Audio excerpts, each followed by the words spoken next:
Are you ready to live more authentically and explore who you truly are? Would you love to know how to get there? Hi, I am Jamie Duprey, teacher, author, coach, and host of The Second Half.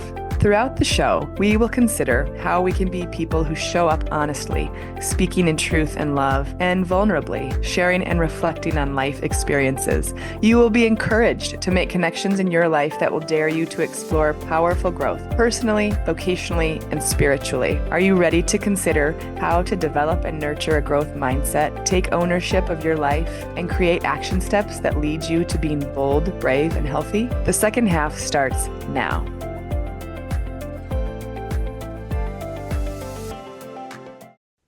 Good morning and welcome to the second half here on Transformation Radio Network.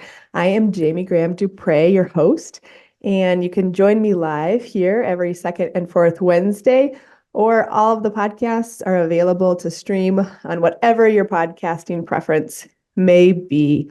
So this morning, I have a very special guest with me, and I'm excited to get started. Our topic is lessons learned, and the guest I have today is my high school basketball coach, Linda VanDyke. Linda, can you please say hello to our lucky listeners this morning? Good morning, Jamie, and good morning to all the lucky listeners. Where are you coming to us from today, Coach?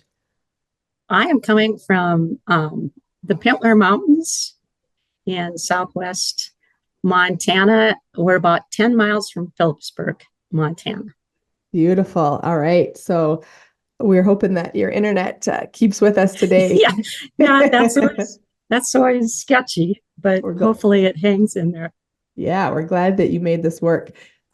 So today we are going to talk about some incredibly formative years for me, the years 1998 through 2002. That's when I was in high school, and Coach and I are going to just reflect on some memorable experiences we have from that time and our team's journeys through those years.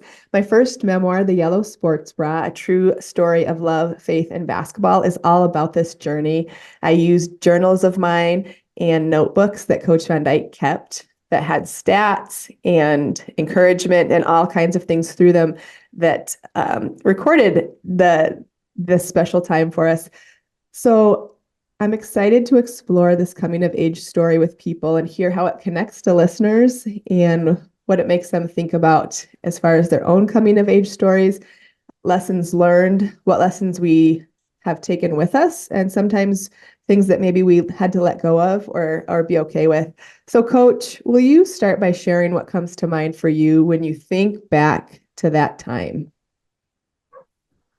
Oh, there's so many good memories. It's hard to start, but lessons learned probably, I was a mom of 5 kids and married. We've been married for 46 years, my husband and I. And I moved to Chester in 94 and became your head basketball coach. And I also worked at the school some and owned and operated a fitness center for 21 years. So life was busy. And trying to find a balance isn't always easy. We worked at it pretty hard. I'd have to thank my husband a lot because he was so supportive. He encouraged me in my coaching, and he folded a lot of clothes, made a lot of meals, and just helped kids get to school activities, church activities. And you also want to have a balance that you can have a little time as a married couple just by yourselves. And that was hard, but we would sometimes, when the kids were in bed, go to Mike's IGA to get groceries. Probably wasn't the most romantic place, but we got a little one-on-one time. So I had really good family support. The kids always pitched in. So that helped a lot. And I had to be really organized, was a lesson I learned. I made a lot of crock pot meals, and I had to be prepared for the Yeah. next day. And you have three children and have coached. Yeah, I love hearing that. And we'll talk more about those lessons too. Let's start at the beginning of that 1998 season, which was my first high school season and your first season, not coaching, but in the head coach position.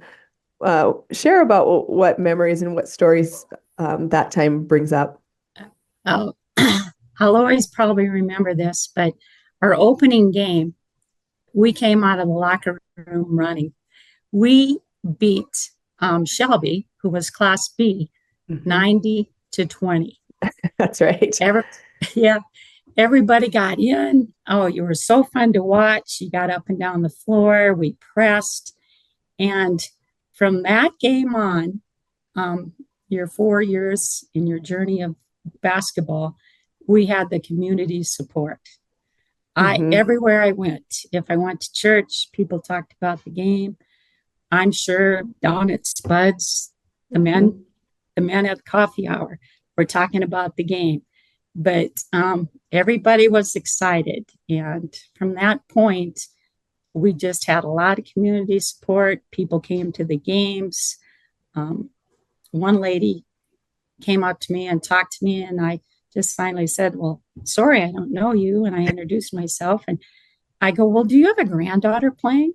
She goes, "Oh, no, we just like to come to the games. We just like to support you." And Hmm. so that was the opener, and good things happened after that.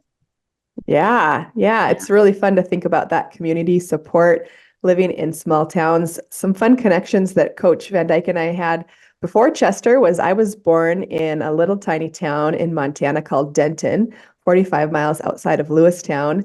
And the VanDyke family was also there. And then they moved away to Plevna, Montana, and we moved up to Chester. And then years later, the VanDykes moved over to Chester as well. So it's fun to think about those connections. And my publisher, Joe Puckett, he's from Peerless, Montana.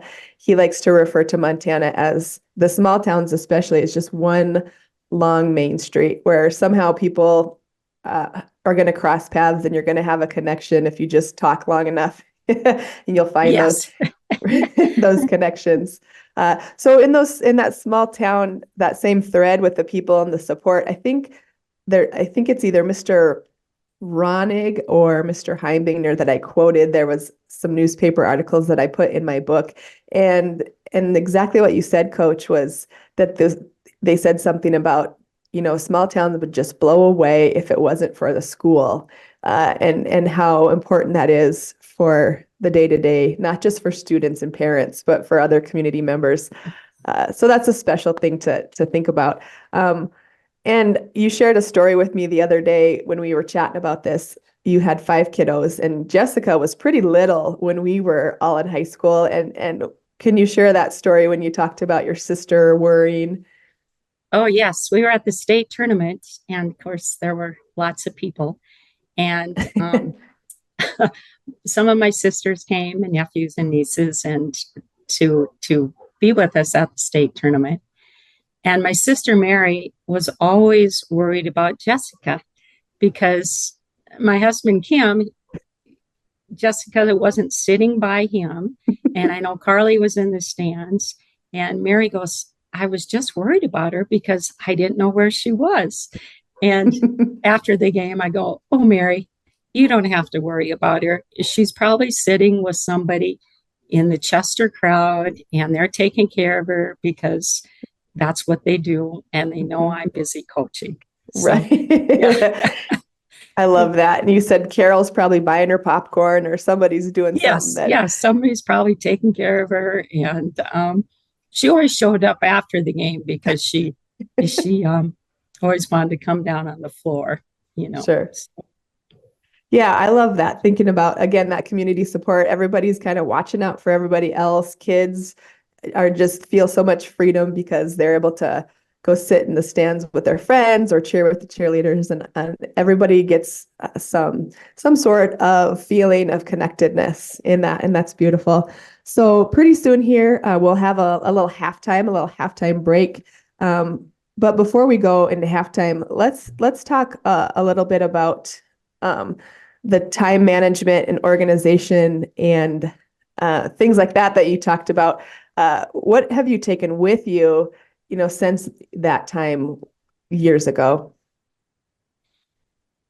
Well, I guess when I coached, I always wanted to teach some life lessons.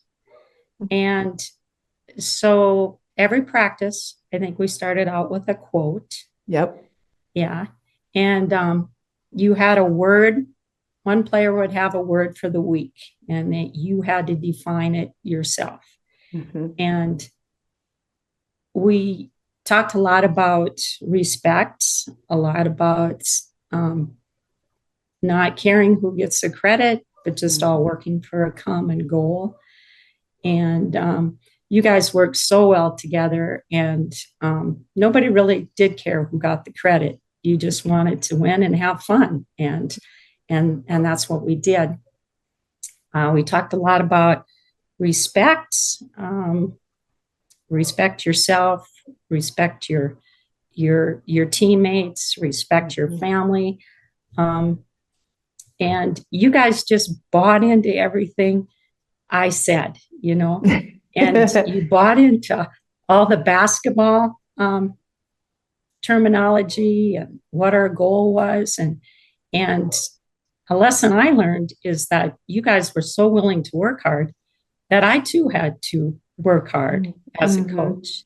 And so I did a lot of studying and listened to a lot of tapes, just because you guys you just wanted to learn, and you were such a good bunch. And I had a great assistant coach, and he had a lot of great ideas for some drills, and he always liked tipping over the basketballs, so you guys would have to go get them.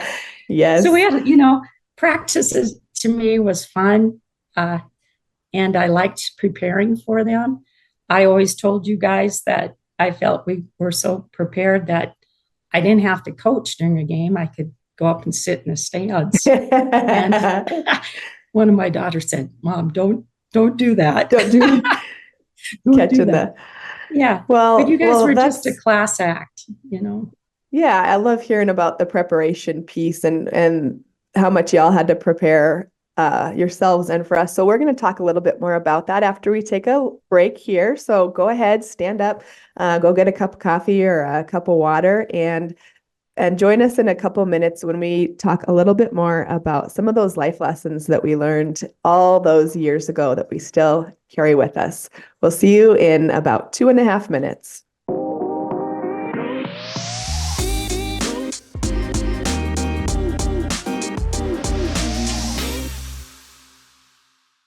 Hello, I am Jamie Graham Duprey, and you are listening to the second half of The Second Half. I have my high school coach, Linda VanDyke, with me today, and we're just reminiscing a little bit about the time when she was my coach in the late 90s, early 2000s, and the journey that we went through and all the lessons that we learned and that still have served us these decades later.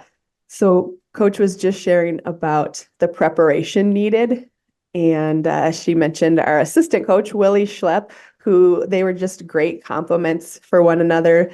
They clearly had so much passion for the game and were dedicated. So as a player, it was easy for me. It was easy for my teammates to buy into what they were saying, because Coach, you really practiced what you preached, and that means everything. I think kids especially can really see and sense that if somebody tells them one thing, but to actually do that and show up like that every day, that was one reason I think that you and Coach Schlepp were so impactful for my teammates and me, because you really walked the walk.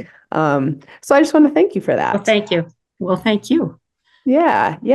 And you mentioned this earlier when we had our notebooks. Each week, one of the players was responsible for organizing and sharing a quote or a word that meant something to them, and then talking about why it was important and valuable. What are some of the quotes that you remember? One was, "There's no I in team." Offense sells tickets, but defense wins championships. Mm-hmm. I think I said that one a lot. And I said, if you're still thinking about last night's game, you haven't done much today. Among human inventions, the most worthless is an excuse. Mm-hmm. Mm-hmm. Be quick, but never in a hurry. Absolutely. That's one I think about a lot still. When I get in a rush, nothing good happens. Like if I'm rushing around in my kitchen, I'll be knocking plates over and this and that, and it doesn't help. But the slow is smooth, smooth is fast sort of thing Right. is good. One thing I loved that you used to always tell us, I remember and have this in the book a lot, is that it reminded us to just chip away. Chip away. Chip Yeah. away. Which I always wanted to get across. Don't panic. Don't panic. Just work at it, get a steal, cause a turnover. Let's just get back and do what you do well. And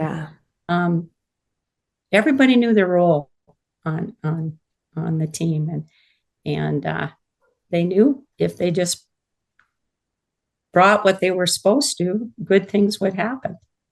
So don't chip away. Don't panic. We're okay, Yeah, I love that. And this podcast, and the reason I'm doing this, part of the reason is because I love the analogy that sports gives us to life. And, those things that just this crossover. So, crossover. Crossover. All those life lessons. Yeah, all those life lessons of what was when you talked about showing up and being the confidence, I think, that was instilled in us, that you all believed in us, and that really, it's a big deal, especially for teenage girls, right? To know that you have somebody believing in you. It's huge for confidence.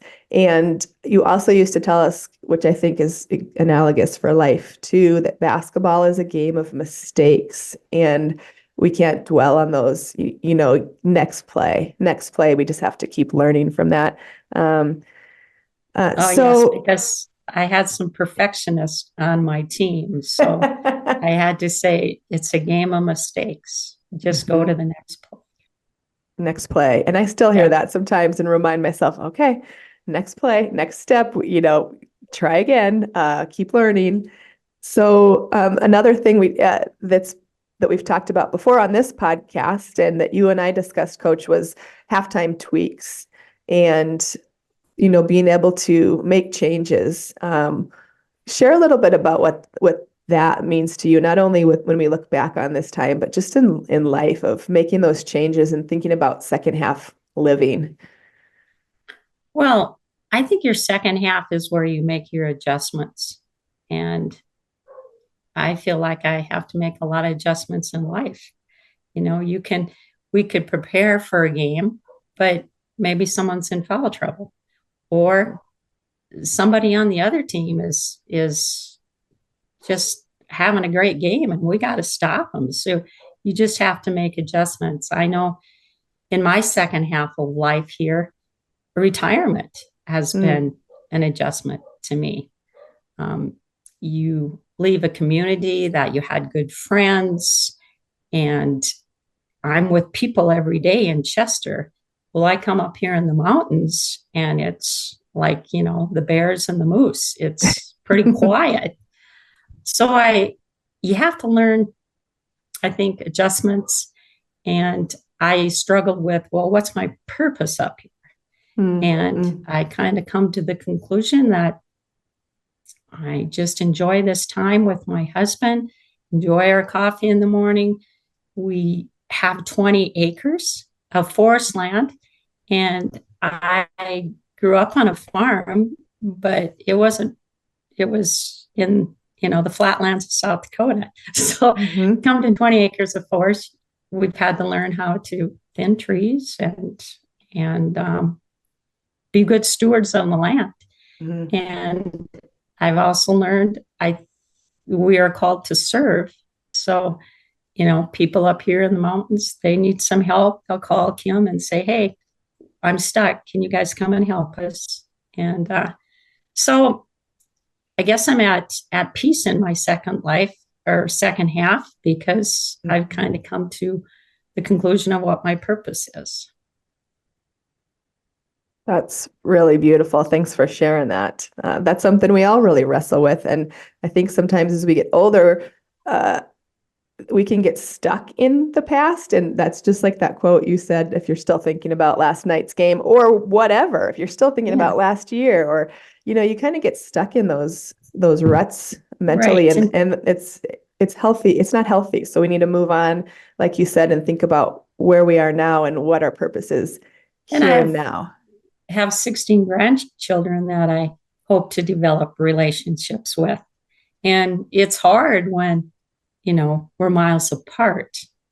And that's something I think is important in my life is just to get to know them and be a part of their lives. Yeah, it's all about the relationships. I can't say that enough. Absolutely. So thinking about the team, it's just really fun to reflect. And again, looking back and honoring those relationships and those experiences we had, and identifying that, the bigger picture was the lessons that we take away after we leave high school or after we leave, a team or a job, or like you said, into retirement. So what are some thoughts that you have when you zoom out and look back on that time, and then you hold it with the bigger picture? Well, we always had a goal of going to state. You guys were great at making goals, and state was awesome. It was just awesome. The joke was the last person to leave Chester turn the light off, kind of thing. And that was a wonderful time and an exciting time. But now it's great for me to see where life has taken all of you. Your mothers, your wives, your teachers, your authors, you're a dentist. You just have turned, well, you've always been wonderful people, but it's really nice to see where life has led you. Yeah. Well, thank you. Thank you. And I just want to say again, I hope that you definitely hear and feel what an impact you had, and that encourages folks that are listening to, in whatever context you're in, you do have a sphere of influence. You are affecting people by the way you show up, by the things you say, and then the follow through there. If you're going to talk the talk, hopefully you walk the walk. Yeah.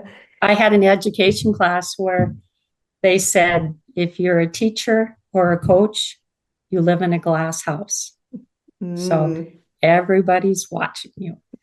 So, and I think that's true, because you are, trying to make an impact on students, and I can always remember that. Yeah. Well, our time is winding down. It always seems to go too fast. But Coach, thanks again for showing up and just reminding me and everybody listening about the bigger picture, that we do things. We're part of teams. We're part of organizations, clubs, groups, work communities, and that's good. But the little things matter. And, at the end of the day, hopefully we're considering lessons that we're learning, and we're just trying to work on being good people who show up well in the world. And in this case, for you and I, as I've just turned 40 and you're in retirement, thinking of how we can live more intentionally into our second half of life. So any final words before we have to sign off today? Well, I think I've learned that to enjoy the day. When I was coaching and had kids at home, everything was just so busy, and you were just, going on and what's going to happen next. And a verse I like from the Bible, I think it's Psalm 118:24. This is the day that the Lord has made. Let us rejoice and be glad in it. So just live the day. And now that I'm retired, every day is Saturday. So you just try to enjoy the day and enjoy your family and all the blessings you have around you. I love it, Coach. Well, thanks so much for showing up. You still give me great encouragement. Tell Kim hi. And I thank you, everyone else, for listening. Remember to join me every second and fourth Wednesday of the month here on Transformation Talk Radio, where you will be encouraged to make connections in your life that will dare you to grow personally, vocationally, spiritually, and think about what the second half might mean for you. For more information, go to my website, coachdupre.com. And I love when people reach out and connect and share things that come up for them when I share my stories. Have a great rest of your week.